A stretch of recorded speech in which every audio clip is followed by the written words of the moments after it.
I've come across some unbelievable new gens on my Football Manager saves, so I have compiled a list of the best to show you today. And this isn't just a list of the ones that I've managed to buy myself. There have been many a times where I've really wanted to get a new gen on one of the takeovers or rebuilds that I've done across 10 seasons, and I've just never been able to get hold of them because they've gone to a bigger side. So there's loads in here that you have never seen. My God, they're good. So to rate all of these new gens, I'm going to go off a 5-star system. If I think they're amazing, like obviously they're going to be they're all going to be classed as 5 stars. But let's see like if they have any flaws. If we can pick any flaws out of them, then they'll take some stars out of it. But I think, to be honest, they're all going to be world-class players. If I give a 1 star for a world-class player, don't think, Luke, what are you doing? That's obviously, I know, we're just rating them compared to each other, all right? Remember rule number 1, don't be a dick. Okay, so we know about the star system now. Now, do you remember the Leeds United rebuild we did, the takeover of 10 years, where there was a player on there called Simon Larsson, and here he is. He's at Manchester City. Now, the reason why I remember him really well is because when he signed for Milan for £2.3 million, I discovered him after he had already made the deal. I think it was round about this season here. I was like, oh, they got him for 2.3 million. He was already great. Then he moved to Manchester City halfway through the season in January for 117 million. And this is him now. He's 25. Obviously, this is 10 years into the future. So he's just about to hit his prime. And he is world class. Now, the tactic I was using a right winger, which is the reason why I was kind of hoping that I could pick him up. But there's no way I'd ever be able to afford him. So Simon Larsson, Swedish, which already gets a big tick for me because I love it when a world-class player is from a nation which doesn't like fill you with loads of world-class players like Italian, France, German, Brazilian, Argentinian. Like, give us some unique nations. Give us the Zlatans like this Swedish guy is. Now, obviously huge strengths. He's a phenomenal winger. He can play both sides, but he's only natural in one position. Now, physical attributes, we all know, thanks to Zealand, our good friend Zealand, is very overpowered and definitely including the pace acceleration, probably agility and balance as well. He has that. He has that 17 in at least all of them, but agility and balance is 19. He's both-footed. He's both-footed. Unbelievable. He's also 6 foot, so I feel like he has good jumping, reach, good strength. For a winger, it's kind of unique to have. He's also has great player traits, gets forward whenever possible, tries killer balls, knocks ball past opponents. Perfect, by the way, for his role. He's bloody close, isn't he, to being really, really good. He's also fantastic at heading, great technique. Now, let's look at his milestones in his history. He's won Carabao Cups. He's also won the Club World Cup with Manchester City, so he's had a good career. He hasn't done anything outstanding. He hasn't won like a Ballon d'Or or anything. And I'm a little bit concerned with what Man City are doing because they haven't really used him much. Now, I will say, we go back to him, sorry. He is injured at the minute, knee against me, funny enough. But I don't think he's had terrible injuries. He broke his ankle, what was that, 2 seasons ago? So he lost 3 months of his season there, which is probably around about here. So maybe he's injury prone. So I'm going to say that this guy is out of 5, remember, because everything attribute-wise is great. Maybe there are some weaknesses, obviously, if we're going from a winger perspective, but both-footed, great player traits, unique nation. I'm going to go 4-star.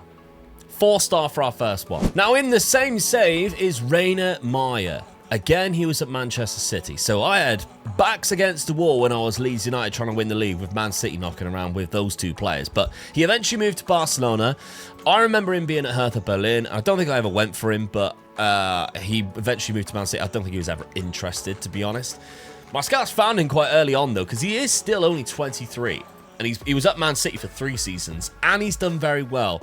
Goals-wise, he's now gone into like a good amount of goals, which you would say for an AI-controlled side.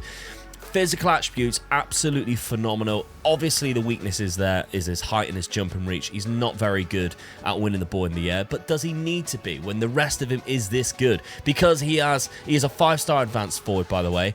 I kind of dislike that you can play accomplished in the 3 behind. Sometimes you just want an out-and-out player because, by the way, these take up current ability points, as does the foot as well. If you're really good on both feet, then it takes up current ability points, which you could put towards attributes. That's why some players look really terrible attribute-wise, but it's because they play everywhere.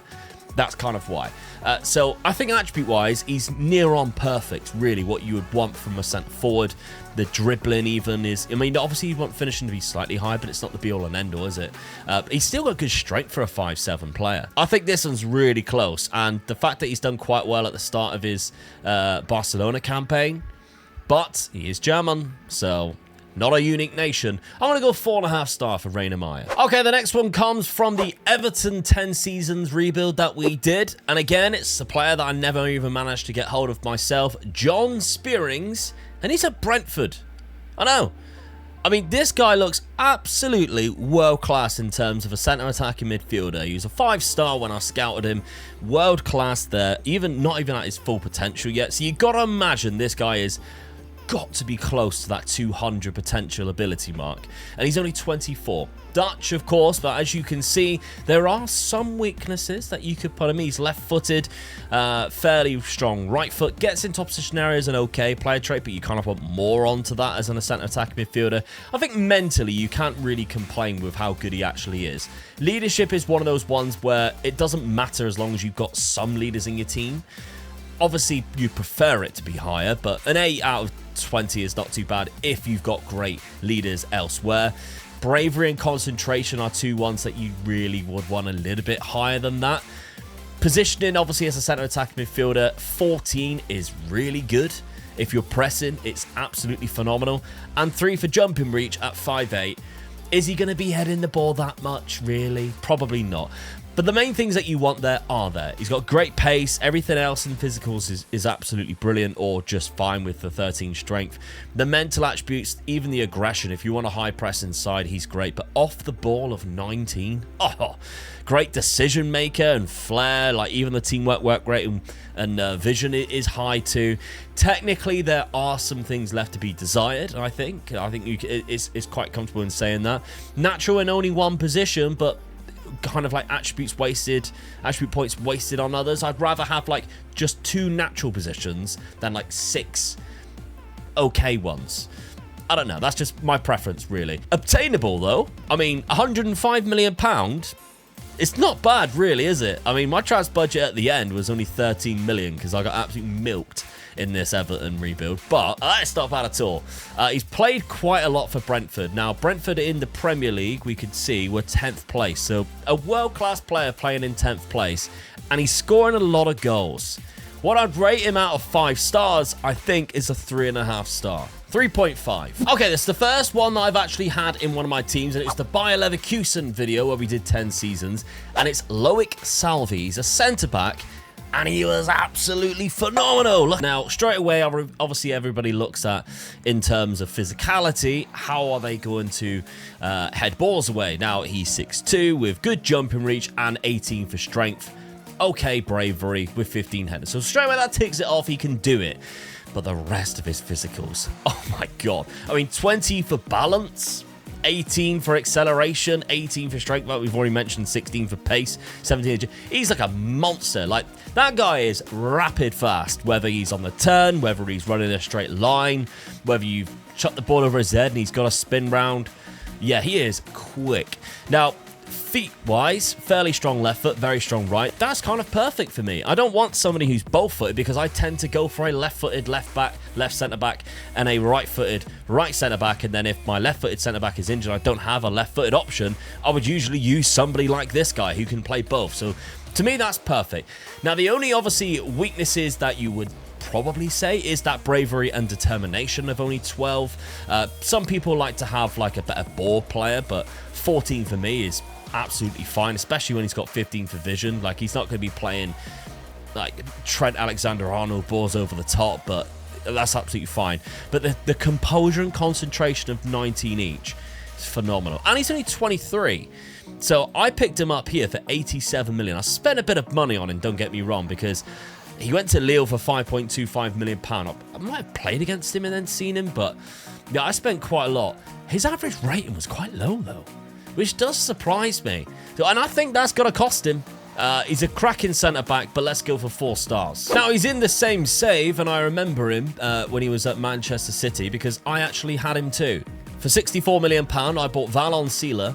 Then he moved to Real Madrid. I sold him to Real Madrid for £105 million. I can't remember whether it was met the minimum fee release clause or whatever it was. But he had just moved to Manchester City, and he is a world-class CDM, who can also play centre-back, by the way. However, there are some glaring weaknesses. I think his aggression is way too low for a good CDM. The rest of his mental attributes, yeah, it's absolutely fine. Again, leadership's a little bit low, but absolutely fine. The rest of it, obviously, heading's good, marking. He's kind of a better centre-back than a CDM, I personally think. As an anchor, he's a 5-star. As a ball-playing defender, he's a 5-star. But he is left-footed. Now, height-wise, only 6 foot and 14 jumping reach. So there's actually weaknesses for both CDM and centre-back. And that, I think, is going to cost him. Now, he does mark his opponents tightly, stops play, refrains from taking long shots. That's not really too bad. But average rated, he's done really well. Like, even for me in that final season, I had him up until the January by the looks of it. 7 average rating, which is great for a CDM or a centre-back, especially when you're winning the league. And I can't mark him down for anything else, but yeah, I'm going to have to go. Valon Cila is going to be a 4-star. But let's stick with back-to-back CDMs, and this one was at the club when I finally finished the video or anything. It's Manchester United, the 10-year rebuild that I did. Hugo Fernandez. Not Bruno, Hugo. Maybe it's his son. I don't know. Now, this guy was a CDM who also played centre-back, very much like the one we've just seen previously. But again, 5-star for anchor, DLP, defensive mid, and if you even put in centre-back, he's 4.5 stars. So he's better suited to be a CDM, and I think that's basically where I was playing him across the season. You can see a bit of a mixture of both, but majority of the time he was playing in a DM role, and he was absolutely fantastic for me too. So attribute-wise, you can see there's a lot to love about him. I mean, vision of 20, anticipation of 20. Not much gets past him, and he can find everything. Decision-making of 19. Physicals, again, is really good. Centre-back, obviously, would be weak to the point where he has only 10 jump and reach, and he's 5'9". Bravery's only 11 as well, which is probably the reason why he's better in that CDM role. But he does play 1-2s, dictates tempo, tries to play his way out of trouble. So he's actually really good on the ball. And actually, like, this is where I think the trouble is Football Manager never is going to give higher average ratings for CDM, centre-backs, etc. So we're quite lucky here that we've got a 7.28 average rating for a CDM. That's actually fantastic. And he's only got 11 assists that season. So I think we've got to give this guy a 4.5 star out of 5. And maybe I'm being a little bit biased. I did pay £205 million from him off of our rivals, but it was worth it. Hugo Fernandez, 4.5 stars. Now, from the Retro Glory Hunter series, who remembers Dario Orlando? Because I think my dad signed him twice, I believe. He went to Bayern Munich with him and then Real Madrid. Obviously, dad left and went to Arsenal. I went to Arsenal, sorry. He went back to Bayern Munich. But yeah, he is phenomenal. So, a very good striker. I think actually he bought him from Bayern Munich and then went to Bayern Munich after and then was like, oh, bought their best player. But he is absolutely fantastic as a striker. There are some weaknesses though, even though he is phenomenal. We can't disagree with that. Mentally, I think you can say he's close to perfect as an advanced forward or a complete forward. Like, the only thing that isn't in yellow, which is 15 or above for me, is work rate and leadership. But even that is 13 and 14. Can't complain.